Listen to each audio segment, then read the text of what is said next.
উভয় দলকে মুসলমান বলতেছেন।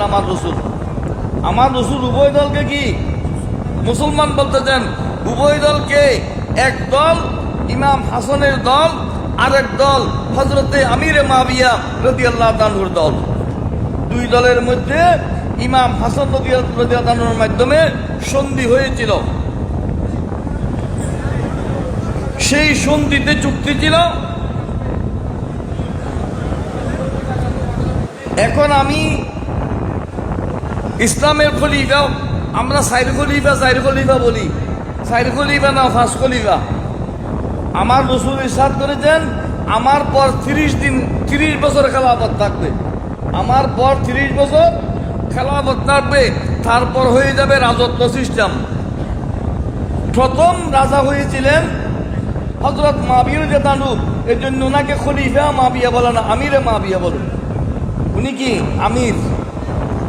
খেলাফত মাওলা আলী শাহ রাদিয়াল্লাহু আনহু শাহাদতের দিন 6 মাস বাকি ছিল 30 বছর পূর্তির, 6 মাস পূরণ হয়নি। সেই 6 মাস ইমাম হাসান রাদিয়াল্লাহু আনহু খেলাফতের দায়িত্ব পালন করেছিলেন। তিনি হলেন ইসলামের পঞ্চম খলিফা। তিনি দায়িত্ব দিয়ে গেলেন চুক্তির মাধ্যমে। এক চুক্তি হলো, হে মুআবিয়া, আপনি যখন ইন্তেকাল করবেন খেলাফতের দায়িত্ব আমাকে বুঝিয়ে দেবেন। সেখানে ইমাম হুসাইন রাদিয়াল্লাহু আনহুকে দেওয়ার কথা ছিল না, সেই চুক্তির মধ্যে ছিল হযরতে হাসান রাদিয়াল্লাহু আনহুর কাছে ক্ষমতা হস্তান্তর করা। 2 নম্বর, মাওলা আলী শাহ রাদিয়াল্লাহু আনহুর সময় মক্কায়ে মুআজ্জামা, মদিনায়ে মুনাওয়ারা, হেজাজে মুকদ্দাস, কুফা, এইসব এলাকার যেসব, বাগদাদ, এইসব এলাকার যেসব মানুষ মাওলা আলীর পক্ষে অবস্থান নিয়েছিলেন, তাদের কাউকে কোনো দরপাকড় করা যাবে না, কোনো গ্রেফতার করা যাবে না। তিনি মেনে নিয়েছেন, করেন উনি। আর এই খেলাফতকালে আমার যত ঋণ আছে, কর্জ আছে, আমার সমস্ত কর্জ, সমস্ত ঋণের ভার আপনি বহন করতে হবে। হযরত আমিরে মুআবিয়া রাদিয়াল্লাহু আনহু সেই ঋণও পরিশোধ করেছিলেন। অতএব তিনি ওয়াদা ভঙ্গ করেছেন। এই কথা যারা বলে তারা ইতিহাসও পড়ে নাই, কোরআন হাদিসও পড়ে নাই। হাসান রাদিয়াল্লাহু আনহু আল্লাহর প্রিয় রাসূল সাল্লাল্লাহু আলাইহি ওয়াসাল্লামকে স্বপ্নে দেখলেন। জিজ্ঞেস করলেন, হাসান অবস্থা কি? নানা যান, ভালো আছি, তবে একটু অভাব আছে। ভালো আছি, তবে কি একটু অভাব আছে। আমার রাসূল ইমাম হাসানে মুজতবা রাদিয়াল্লাহু আনহুকে একটা দোয়া শিখিয়ে দিলেন। আল্লাহুম্মা আকযি ফি কলবি রাজাকা ওয়াক্তা রাজাই আম্মান সিওয়াকা হাত্তা লা আরজু আহাদান গায়রাকা। লম্বা দোয়া, আমি পড়ছি না। 1 সপ্তাহ পড়ার পর হযরত মুআবিয়া রাদিয়াল্লাহু আনহু ইমাম হাসান রাদিয়াল্লাহু আনহুর জন্য 1.5 লক্ষ দিরহাম হাদিয়া পাঠিয়েছেন। সুবহানাল্লাহ। কত টাকা? টাকা নয়, দিরহাম। তখনকার দিরহাম রৌপ্য মুদ্রা, চাঁদি। 1.5 লক্ষ ভরি চাঁদি পরিমাণ সেই অর্থ হাদিয়া পাঠিয়েছেন। সুবহানাল্লাহ। কি বুঝলেন? আমিরে মুআবিয়া রাদিয়াল্লাহু আনহুর খেলাফত ইমাম হাসান রাদিয়াল্লাহু আনহু থেকে। এটা খেলাফত নয়, এটার নাম ইমারত। এই জন্য ওনাকে আমির বলা হয়। হযরত হাসান রাদিয়াল্লাহু আনহু হযরত মুআবিয়া রাদিয়াল্লাহু আনহুর হাদিয়া কবুল করেছেন।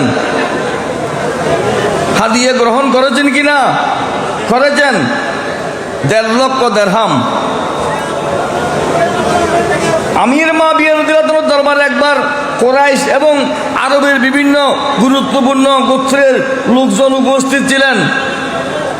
হযরত মুআবিয়া রাদিয়াল্লাহু আনহু জিজ্ঞেস করলেন, এই মজলিসের মধ্যে নানা নানি, বাবা মা, চাচা ফুফু, খালা মামু ইত্যাদির দিক দিয়ে সবচেয়ে উত্তম ব্যক্তি কে?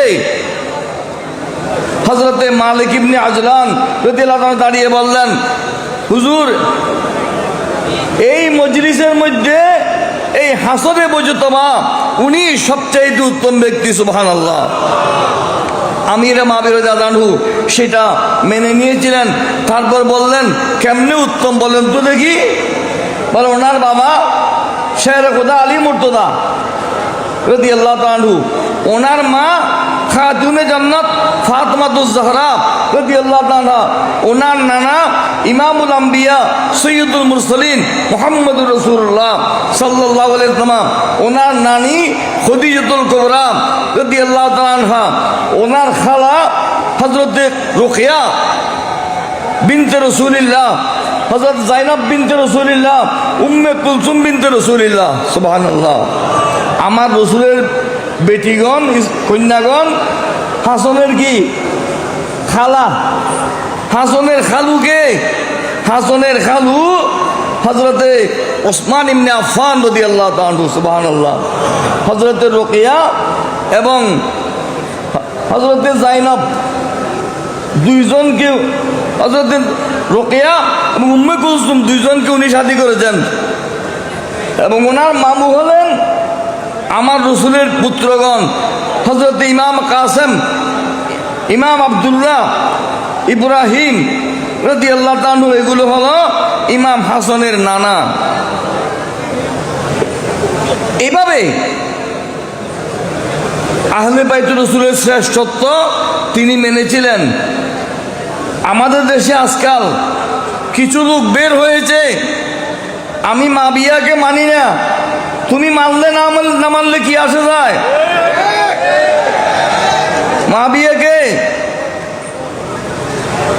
মাবিয়ার থেকে ইমাম হাসান মুজতবা রাদিয়াল্লাহু আনহু হাদিয়া গ্রহণ করেছেন।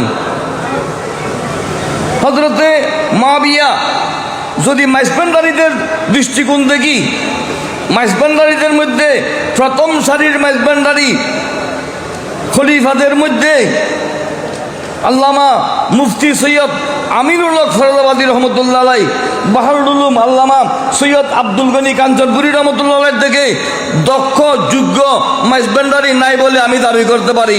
আপনারা একমত আছেন? কি বলেন?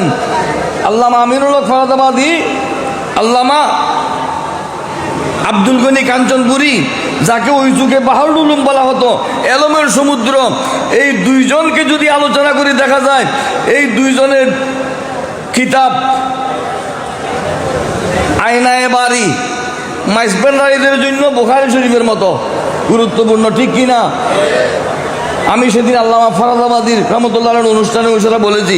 এই আয়নায়ে বারির মধ্যে এবং আল্লামা ফরদাবাদী যে সেমার পক্ষে কিতাব লিখেছেন, উভয় কিতাবের মধ্যে সেমার পক্ষে দলিল দিয়েছেন। এগুলো একাধিক হাদিস বর্ণিত আছে হযরতে আমিরে মাবিয়া রাদিয়াল্লাহু তাআলা আনহু থেকে, সুবহানাল্লাহ। আমিরে মাবিয়াকে বাদ দিয়ে আপনি সেমা করতে পারবেন না।